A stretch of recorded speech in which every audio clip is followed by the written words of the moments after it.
Ruta 66. Un camino abierto a la esperanza. Cuando algo no te salga bien, no te quedes triste, molesto o con ganas de abandonarlo todo.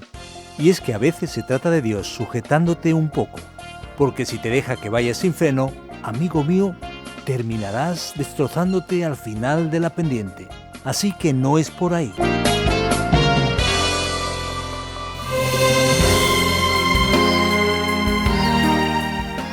El desierto de Arizona es hoy uno de los grandes atractivos de la mítica Ruta 66, pero no siempre fue así, pues en los años de la Gran Depresión fue el escenario del éxodo de los agricultores de Oklahoma que se dirigían a California en busca de oportunidades. Y hablando de oportunidades, estamos aquí otra vez en nuestra Ruta 66.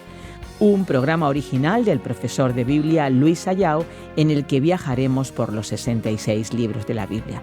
Como ya muchos saben, Ruta 66 es un programa producido por Radio Encuentro, Radio Transmundial en España, un espacio que ha sido traducido por Mateus Rodríguez y presentado y adaptado por el profesor de Biblia y comunicador Fernando Díaz Sarmiento. Así que esta es una oportunidad que necesitamos aprovechar. Aquí exploramos una senda emocionante en busca del conocimiento del mensaje transformador del libro de los libros. En nuestra serie de estudios bíblicos sobre el libro de Números, vamos a recorrer los capítulos 10 y 11, donde el pueblo de Israel está dejando el monte Sinaí y caminando ahora por el desierto, algo desde luego nada confortable. Veremos en este estudio que la queja es algo que una vez que empieza, ya no se detiene. Quejas y más quejas. Un tema muy oportuno para los días actuales. ¿Estás de acuerdo conmigo? El descontentamiento es fruto de la falta de fe en Dios.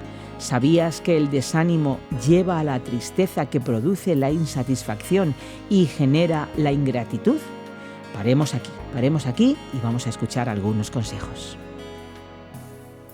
El capítulo 10 del libro de Números habla en su inicio sobre la confección de las trompetas de plata que se hicieron para reunir a la comunidad, para dar a los habitantes del campamento de la comunidad de Israel la señal para marcharse.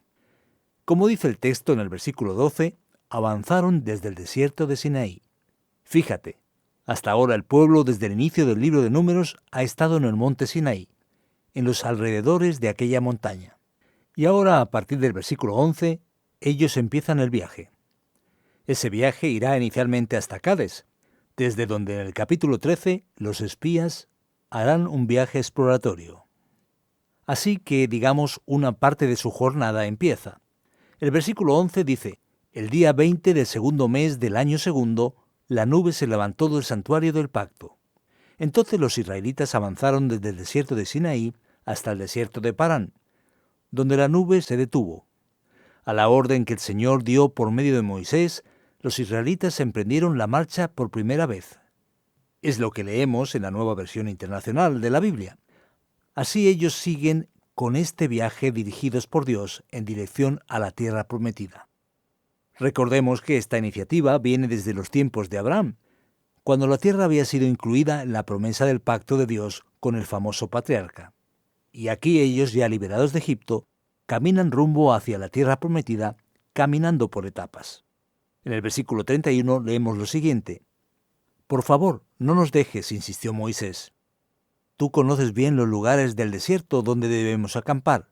Tú serás nuestro guía, aquí hablando con Hobab. Si vienes con nosotros, compartiremos contigo todo lo bueno que el Señor nos dé. Entonces los israelitas partieron de la montaña del Señor y anduvieron por espacio de 3 días, durante los cuales el arca del pacto del Señor marchaba al frente de ellos para buscarles un lugar donde acampar. Cuando partían, la nube del Señor permanecía sobre ellos todo el día. Cada vez que el arca se ponía en marcha, Moisés decía: levántate, Señor, sean dispersados tus enemigos, huyan de tu presencia los que te odian. Pero cada vez que el arca se detenía, Moisés decía: regresa, Señor, a la incontable muchedumbre de Israel. Como podemos observar, el tema de Números se manifiesta aquí, hablando sobre la presencia de Dios en medio del pueblo. Un pueblo que se queja mucho, caracterizado por las reclamaciones y quejas, como veremos aquí en el capítulo 11. que justamente trata de manera directa sobre este asunto. Dios mantiene su bendición, su dirección y su finalidad, aún ante esa comunidad tan complicada que se parece muchas veces a la gente de hoy en día. Entonces el capítulo 11 empieza ya enseñando los percances del viaje. Veremos la gran complicación que se manifiesta aquí. Quejas y más quejas es lo que vemos en este relato. Un día el pueblo se quejó de las penalidades que estaban sufriendo. Al oírlos el Señor ardió en ira y su fuego consumió los alrededores del campamento. Entonces el pueblo clamó a Moisés y éste oró al Señor por ellos, y el fuego se apagó. Por eso aquel lugar llegó a ser conocido como Taberá o Tabera, pues el fuego del Señor ardió entre ellos. El texto sigue diciendo que al populacho que iba entre ellos le vino un apetito voraz. Y también los israelitas volvieron a llorar y dijeron: ¿quién nos diera carne? ¿Cómo echamos de menos el pescado que comíamos gratis en Egipto? Entonces comíamos pepinos y melones y puerros, cebollas y ajos. Pero ahora tenemos reseca la garganta y no vemos nada que no sea este maná. ¡Qué cosa más sorprendente! El pueblo que había salido de la esclavitud ahora echa de menos los tiempos en los que podía estar allí ante un menú maldito en el que podían comer de todo, pero no tenían libertad. Ahora solo recordaban aquello que aparentemente habían perdido. El texto sigue, mostrando claramente el rechazo que ellos manifestaban contra la comida especial provista por Dios. La descripción de esa comida, de ese alimento casi que, podemos decir, inexplicable, aparece a continuación cuando leemos en la Nueva Versión Internacional lo siguiente. El maná se parecía a la semilla del cilantro y brillaba como la resina. El pueblo salía a recogerlo y lo molía entre dos piedras. O bien lo machacaba en morteros y lo cocía en una olla o hacía pan con él. Sabía a pan amasado con aceite. Por la noche, cuando el rocío caía sobre el campamento, también caía el maná. Moisés escuchó que las familias del pueblo lloraban, cada una a la entrada de su tienda, con la cual hacía que la ira del Señor se encendiera en extremo. Entonces, muy disgustado, Moisés oró al Señor: si yo soy tu siervo, ¿por qué me perjudicas? ¿Por qué me niegas tu favor y me obligas a cargar con todo este pueblo? ¿Acaso yo lo concebí o lo di a luz para que me exijas que lo lleve en mi regazo como si fuera su nodriza y lo lleve hasta la tierra que les prometiste a sus antepasados?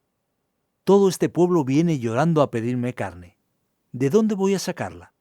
Yo solo no puedo con todo este pueblo. Es una carga demasiado pesada para mí. Si este es el trato que vas a darme, me harás un favor si me quitas la vida. Así me veré libre de mi desgracia. La situación era algo así como: ¿y ahora qué, Moisés? Ya no queda nada de nada. Ni fiesta ni comida. Solo vamos de mal en peor. ¿Qué hacemos ahora? Moisés, por así decirlo, tira la toalla y dice: «Oh Dios, hazte tú cargo de ese pueblo, que yo ya no quiero tener nada que ver con este asunto. Ya no aguanto más». Tantas y tantas quejas que nadie puede aguantar algo así. Son quejas y más quejas. Entonces el texto bíblico nos muestra la gran intervención divina de manera muy especial. El Señor le respondió a Moisés: «Tráeme a 70 ancianos de Israel, y asegúrate de que sean ancianos y gobernantes del pueblo. Llévalos a la tienda de reunión y haz que esperen allí contigo.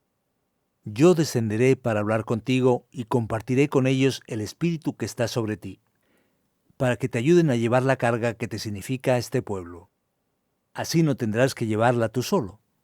Parece que Moisés estaba enfrentando su primer gran momento, por así decirlo, de estrés, como gran ejecutivo divino en el desierto.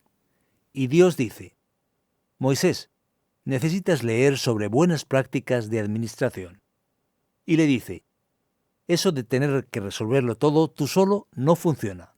Así que quédate tranquilo, porque la solución para esto no es tan complicada como parece».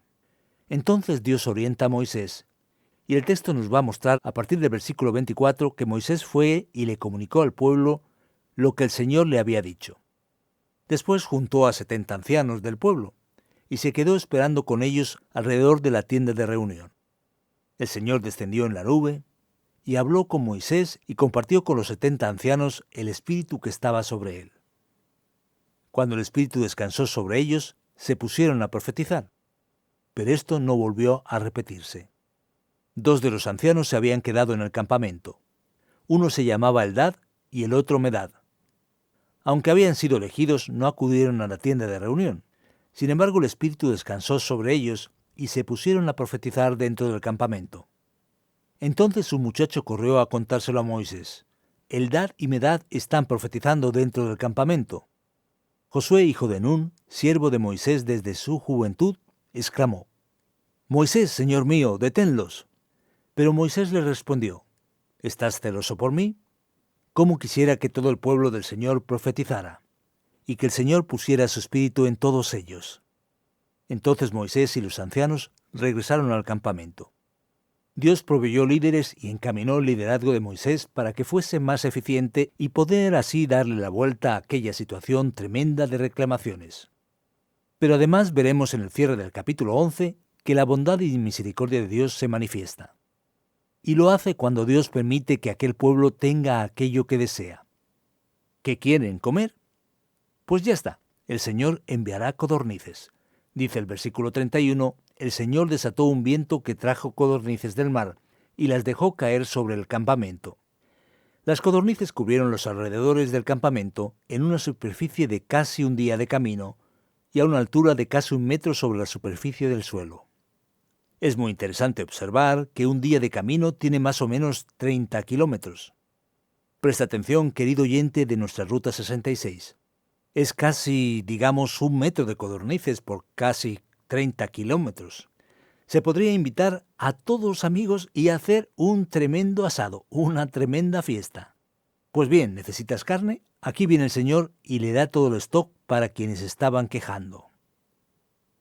El pueblo estuvo recogiendo codornices todo ese día y toda esa noche, y todo el día siguiente. Ninguno recogió menos de 2 toneladas. Después las distribuyeron por todo el campamento. Ni siquiera habían empezado a masticar la carne que tenían en la boca cuando la ira del Señor se encendió contra el pueblo, y los hirió con un horrendo castigo. Por eso llamaron a ese lugar Kibrot Hatabá, porque allí fue sepultado el pueblo glotón. Desde Kibrot Hatabá, el pueblo partió rumbo a Hazerot, y allí se quedó. La reclamación, la queja injusta, es mortal. Es el resultado, podríamos decir, del dominio absoluto del egocentrismo, muchas veces sensual y materialista del ser humano. Por lo tanto, la queja es destructora, y es impresionante que ciega completamente la percepción del pueblo que ante aquello que Dios le proporcionó, no tuvo ni siquiera la capacidad de agradecer o de arrepentirse de la reclamación, o de ni siquiera contentarse ante aquello. Comieron de manera desesperada y desenfrenada. Por eso fueron castigados y terminaron sufriendo el resultado de esa reclamación. Es algo terrible pero verdadero lo que aprendemos aquí en el libro de Números. Quejas y más quejas. Quejas y sus consecuencias.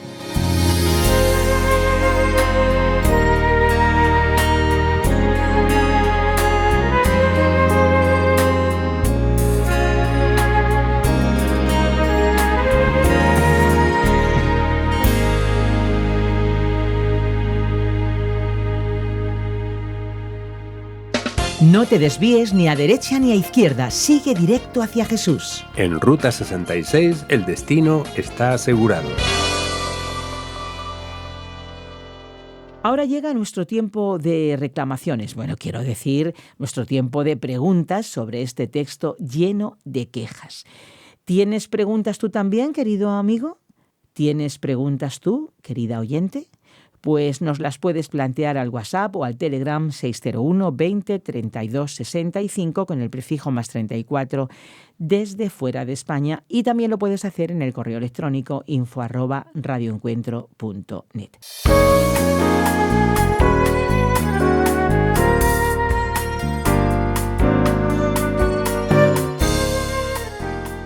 Vamos a ver, yo tengo aquí 4 preguntitas. Aquí viene la primera. ¿Cómo explicar tantas quejas? El pueblo estaba siendo bendecido. Dios los estaba liberando. ¿Sería influencia del populacho, como dice el versículo 4 del capítulo 11 de Números? ¿Una influencia de un pueblo extranjero mientras Israel se encontraba un tanto dividida? Mira, Esperanza, mejor no nos pongamos a quejarnos, que si no, a ver si nos llega aquí un aluvión de codornices. ¿Qué asunto es ese aquí?, podemos preguntarnos. Mira, en realidad el problema de la reclamación, de la queja, es que muestra la facilidad con la que el ser humano se olvida de las bendiciones de Dios. Nos acostumbramos tanto a aquello que Dios nos da, que nos olvidamos de las bendiciones y empezamos a querer más y más. Así que este pueblo de Dios se parece a un niño malcriado, siempre quejándose y exigiéndolo todo.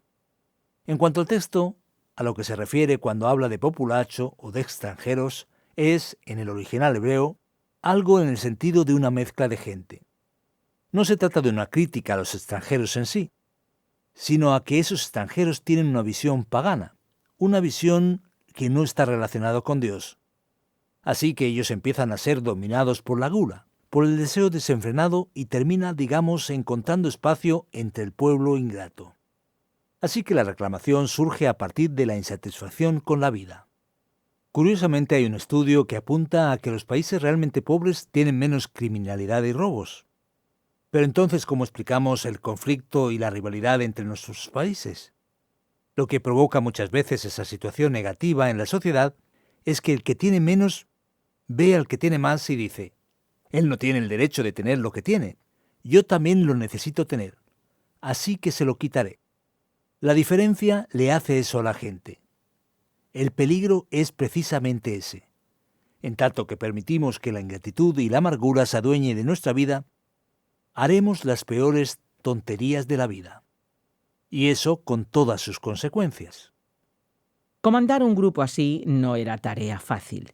Quien debía quejarse, desde luego, era Moisés. Parece que este líder, en esos capítulos 10 y 11, quería tirar la toalla. Parece que quiere desistir de todo. Parece que tira del cuñado en el versículo 29 del capítulo 10, para así que le puedan ayudar a guiar el pueblo. Y después, a mitad del capítulo 11, el Espíritu de Dios viene sobre 70 ancianos. Es decir, que parece que este liderazgo estaba repartido, ¿no es así?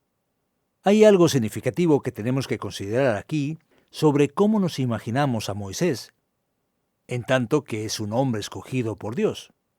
Pensamos que Dios no iba a escoger a cualquier persona, que él sabía muy bien a quién ponía en la administración de su pueblo. Pero lo que la Biblia nos mostrará es que el verdadero gran líder es Dios. Moisés, como cualquier persona, cometió fallos. Y la verdad es que se despistó y sintió la presión. Cuando la cosa se puso complicada, podríamos decir que Moisés se puso estresado.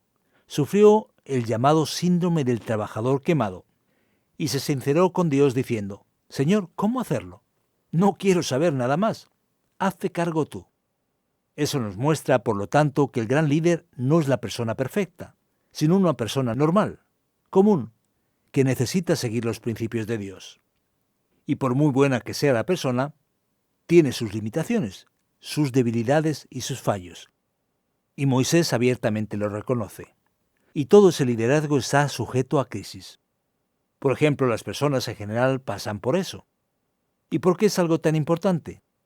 Porque en la vida, y nuestros oyentes de nuestra Ruta 66 lo reconocerán, pasamos por situaciones en las que tenemos ganas de abandonarlo todo y echar a correr. Por lo tanto, esa crisis, digamos que es de esperar y es normal. Lo que hace falta es prestar atención a lo que viene a continuación. ¿Podemos aprender algo, algún concepto práctico de Moisés en cuanto a administración? ¿Podemos obtener algún ejemplo y tal vez aplicarlo al liderazgo de la Iglesia? Sin lugar a duda, es algo impresionante. No solamente para la Iglesia, sino para la vida. Hoy hasta el llamado mundo secular lo está aprendiendo. Uno de los libros que más éxito ha tenido en los últimos años habla del modelo y principios de administración y liderazgo de Jesús, sobre cómo Jesús lidiaba con las cosas. Aquí tenemos un aspecto semejante. En primer lugar, muestra la limitación del propio líder, la dificultad de lidiar con la crisis y cómo él se sincera y habla sobre esta realidad. En segundo lugar, observamos que ningún líder es lo suficientemente bueno para aguantar, y sobre todo para aguantar todo el peso él solo. Así que existe aquí un principio de compartir el liderazgo. Por eso son 70. Piénsalo, Moisés estaba tan sobrecargado que Dios le dice: es que necesitas de otros 70 y ya estaremos tranquilos. Así que son 70 personas, líderes respetables, que pudieran auxiliarlo, ayudarlo. Y lo interesante aquí es lo siguiente. ¿Cuál es el concepto, digamos, inmaduro de liderazgo? Es el líder que piensa ser lo más de lo más. Digamos, la guinda del pastel. En este caso, la guinda del maná, podemos decir. Él es el que manda aquí. Así que cuando Dios acordó esto con el derramamiento del Espíritu, Josué, que era buena gente y buen líder, dijo, no permitas eso, que aquí quien manda es Moisés. Por lo tanto, ¿cuál es la visión habitual? Que el líder es el que manda y no el que sigue. Y el que reparte también. Eso es. Pero aquí la visión cambia y Dios dice, la cosa no va por ahí. Y Moisés, ya bastante más maduro, dice, escucha, ¿te preocupas por mí? ¿Estás preocupado por el jugador y no por todo el equipo? ¿En qué estás pensando?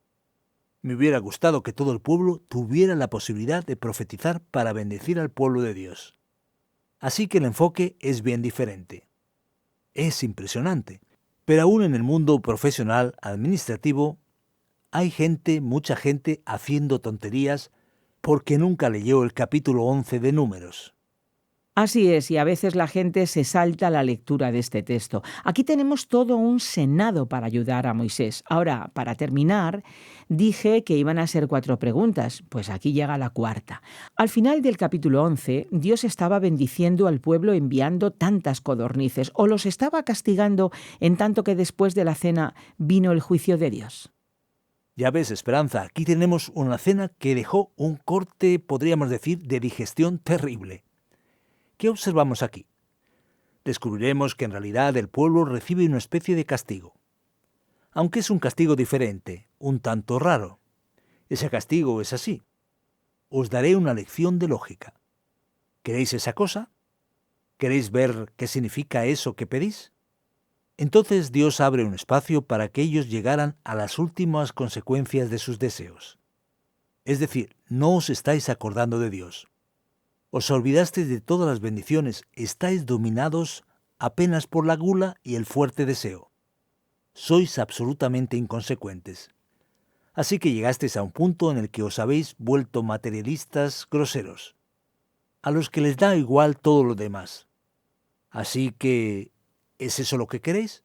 Pues vale. Adelante. Y es impresionante porque el texto insiste en mostrar que la ambición era tanta que cada uno recogió algo en torno a 2 toneladas. La gente, podríamos decir, que se volvió loca, dominada por los malos deseos. Así que una persona que se ha dejado dominar y destruirse de esa manera es alguien reprobado. Por lo tanto, Dios está mostrando que el peor castigo que se le puede aplicar a una persona es permitir que todos sus deseos sean concedidos. Es una lección importante a tener en cuenta. Por lo tanto, presta atención, tú que nos escuchas. Cuando algo no te salga bien, no te quedes triste, molesto o con ganas de abandonarlo todo. Y es que a veces se trata de Dios sujetándote un poco, porque si te deja que vayas sin freno, amigo mío, terminarás destrozándote al final de la pendiente. Así que no es por ahí. Por lo tanto, somos muy bendecidos al leer esta historia hoy y aprender de ello. Y es que el que comió todo lo que quería, amigo mío, podemos decir que tuvo el peor dolor de barriga de la historia. Sin lugar a dudas, Fernando, tengo que darte las gracias por la explicación de hoy. Y tu amigo que nos escuchas, espera, quédate un poquito más con nosotros porque ahora viene la aplicación a este texto, una aplicación importante para tu vida.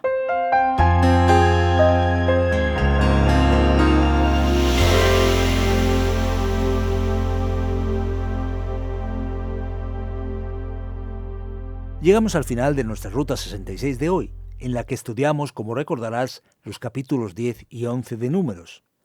Hablamos sobre el tema quejas y más quejas. Pero no queremos ser negativos. Aquí viene nuestra gran enseñanza y nuestra aplicación especial para hoy, que es la siguiente. La reclamación es el principio de la destrucción. La gran verdad es que la sabiduría que debemos tener en la vida es que los grandes problemas empiezan con cosas pequeñas, que a veces son despreciadas o infravaloradas. Cuando una persona se deja dominar por la queja, en realidad está demostrando que es ingrata, que es incapaz de ver lo positivo que Dios hizo en su vida.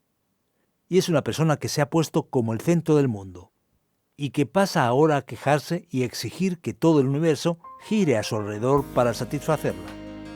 Es, podríamos decir, un egocentrismo aterrador y destructivo. Así que presta bastante atención, amigo mío.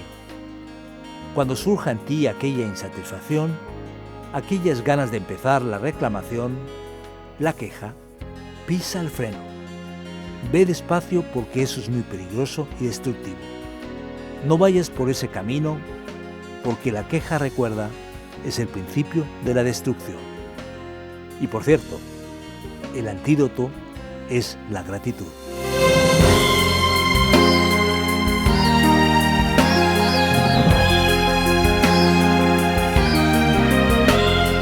Pues aquí nos quedamos en nuestra Ruta 66 de hoy, pero volveremos, claro que sí, volveremos en esta misma emisora y en este mismo horario. Si deseas escuchar otra vez este episodio o los anteriores, puedes visitar nuestra página web o la página RTM360. También puedes descargar la aplicación RTM360 o la app de Ruta 66. Los programas los tienes disponibles en plataformas digitales como Spotify, eBooks y iTunes. Y en las redes sociales nos puedes encontrar como RTM Ruta 66. Desde Ruta 66 nos encantaría regalarte una guía comentario para que conozcas más a fondo la Biblia. Si nos la solicitas, te la enviamos completamente gratis.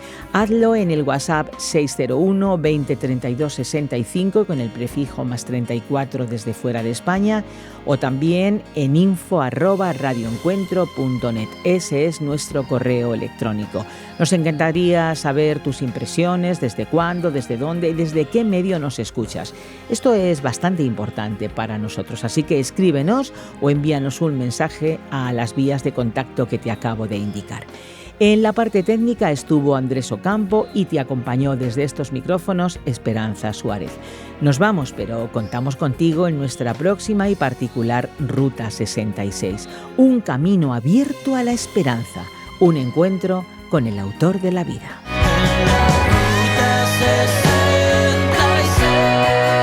Descarga la app de Ruta 66 y sigue RTM Ruta 66 en las redes sociales. Aquí te esperamos.